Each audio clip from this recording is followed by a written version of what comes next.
Noémie avait 18 ans lorsqu'on lui diagnostique un cancer.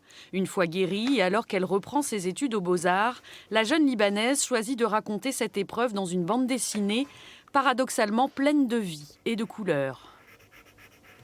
Il y a un petit côté où je voulais avoir des couleurs un peu artificielles, un peu marshmallow, licorne et tout, parce que c'est un sujet particulièrement dur et écœurant. J'avais besoin que les couleurs guident les émotions.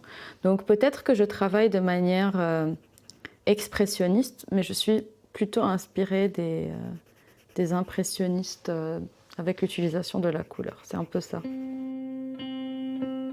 Édité chez Sarbacane en novembre dernier, l'ouvrage de Noémie, intitulé De l'importance du poil de nez, est le récit d'un dépassement, une histoire difficile et une narratrice sans tabou qui partage, comme une catharsis, cette maladie, la pire et la plus belle chose, dit-elle, qu'elle ait vécue.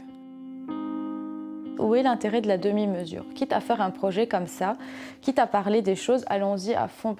Parce que franchement, c'est comme quand on raconte un traumatisme. Quand on se retient, c'est les choses les plus dures et c'est celles qui, souvent, sont les plus vécues par tout le monde.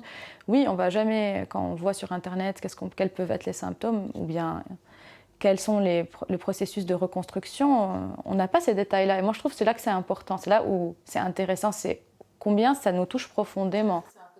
Si la maladie et la résilience sont la trame de l'ouvrage, il y a tout le reste. Le Liban, Beyrouth, sa jeunesse et les amis, la famille de Noémie, entourage ultra aimant, omniprésent sur le chemin de la guérison.